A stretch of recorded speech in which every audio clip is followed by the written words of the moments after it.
নমস্কার বন্ধুরা, আরও একটা নতুন রেসিপির সাথে দীপা রান্নাঘরে তোমাদেরকে জানাই স্বাগত। তো চলো আজকে ঝটপট ডিমের একটা রেসিপি বানিয়ে ফেলি। তার জন্য দেখো এখানে আমি নিয়েছি 4টা ডিম, তার মধ্যে দিয়ে দিলাম লবণ, হলুদ, আর দিয়ে দিচ্ছি লঙ্কা কুচি, আর দিয়ে দিচ্ছি পেঁয়াজ কুচি। পেঁয়াজটাকে কিন্তু আমি একদম মিহি করে এখানে কুচিয়ে নিয়েছি। এখন ডিমের সাথে কিন্তু সবগুলো উপকরণ খুব ভালো করে আগে আমাদেরকে ফেটিয়ে নিতে হবে। আমি কিন্তু এখানে লঙ্কার গুঁড়ো ব্যবহার করে নিই, তোমরা যদি একটু ঝাল বেশি খেতে চাও অবশ্যই এখানে একটু লঙ্কার গুঁড়ো দিতে পারো। তারপরে কড়াই বসিয়ে কড়াইয়ে দিয়ে দিলাম সরিষার তেল। তেলটাকে এবারে আমি দেখো গোটা কড়াইয়ে কিন্তু খুব ভালো করে এইভাবে লাগিয়ে নিচ্ছি, তাহলে ডিমটা ভাজার সময় কিন্তু কড়াইয়ের গায়ে লেগে যাবে না, ডিম ভাজাটাও খুব ভালো করে হয়ে যাবে। তারপরে যে ডিমটা ফেটিয়ে রাখলাম তার অর্ধেকটা মিশ্রণ এখানে আমি দিয়ে দিলাম। এবারে ডিমের মিশ্রণটা একদিকে একটু হয়ে গেলে এইভাবে কিন্তু ডিমের মাঝখানের যে মিশ্রণটা আছে সেটাকে কড়াইয়ের গায়ে লাগিয়ে দেব, তাহলে দেখবে ডিমটা কিন্তু সব দিকেই সমানভাবে কিন্তু ভাজা হয়ে যাবে। ডিমের মিশ্রণটা এইভাবে লাগিয়ে দেওয়ার 6-7 সেকেন্ড পরে কিন্তু এইভাবে ডিমটাকে উল্টে ভাজা করে নেব।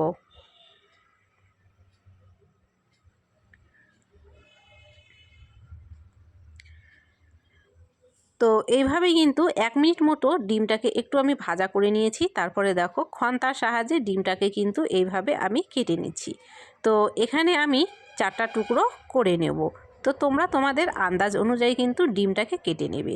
তো আমি প্রথমে ডিমটা ভাজা করে কেটে তোমাদেরকে দেখিয়ে দিলাম, আর পরে যে ডিমের মিশ্রণটা আছে সেটাও আমি ভাজা করে নেব।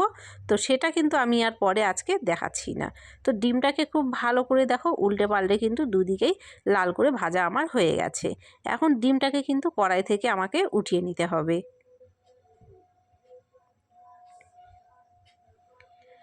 এবারে ওই কড়াইয়ের মধ্যে আরও দিয়ে দিলাম একটুখানি সর্ষের তেল। আমি তেলটা একটু কম ব্যবহার করছি, তোমরা চাইলে কিন্তু তেলের পরিমাণটা একটু বেশি ব্যবহার করতে পারো। তারপরে এখানে দিয়ে দিলাম একটা গোটা শুকনো লঙ্কা, একটা তেজপাতা ছিঁড়ে, আর গোটা জিরে ফোড়ন দিয়ে দিলাম। ফোড়নটাকে প্রথমে একটু নেড়ে চেড়ে নিলাম। তারপরে এখানে একটা পেঁয়াজ কুচিয়ে রেখেছিলাম, সেই পেঁয়াজ কুচিটাকে দিয়ে দিলাম। এবারে দেখো এখানে 2টো আলু আমি ঠিক এই রকম ডুমো ডুমো করে কেটে রেখেছিলাম, সেই আলুটাও পেঁয়াজের মধ্যে দিয়ে দিলাম। পেঁয়াজটাকে আমি কিন্তু আগে ভাজলাম না, পেঁয়াজ আর আলু একসাথেই ভাজা করে নেব। তো দেখো এখানটায় পেঁয়াজ আর আলু কিন্তু আমি একসাথেই ভাজা করে নিয়েছি, এতে করে কিন্তু পেঁয়াজটাও লাল করে ভাজা হয়ে গেছে আর আমাদের আলুটাও কিন্তু ভাজা হয়ে গেছে। এবারে এখানে একটা মিডিয়াম সাইজের টমেটো কেটে আমি দিয়ে দিলাম। এখন দিয়ে দিলাম 1/2 চা চামচ ধনের গুঁড়ো, 1/2 চা চামচ দিয়ে দিচ্ছি জিরের গুঁড়ো, 1 চা চামচ দিয়ে দিলাম লঙ্কার গুঁড়ো, দিয়ে দিলাম স্বাদ মতো হলুদের গুঁড়ো, দিয়ে দিলাম স্বাদ মতো লবণ, আর দিয়ে দিচ্ছি 1/2 চা চামচ চিনি।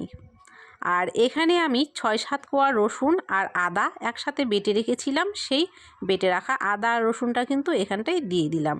তারপরে একটুখানি জল দিয়ে এখন মশলাটা কিন্তু খুব ভালো করে আলুর সাথে কষিয়ে নেব।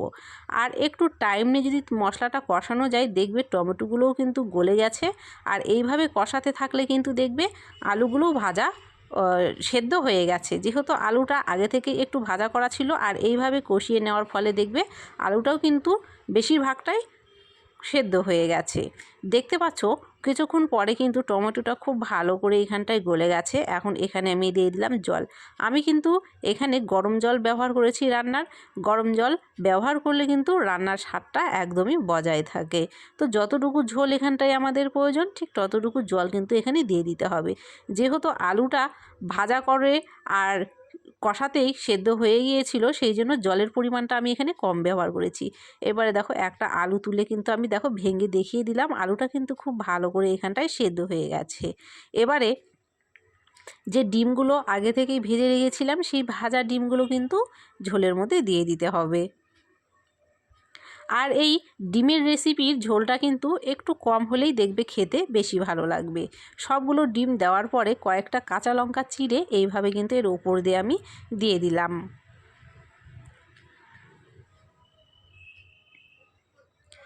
এভাবেই কিন্তু দেখো এখানে 1 মিনিট মতো আমি ফুটিয়ে নিলাম। তারপরে আমাদের রান্নাটা হয়ে গেছে। নামানোর আগে এখানে কিন্তু আমি গরম মশলার গুঁড়ো মিশিয়ে নিলাম। গরম মশলার গুঁড়ো দেওয়ার পরে কিন্তু আবার ঝোলটাকে একটুখানি ফুটিয়ে নামিয়ে নিলাম।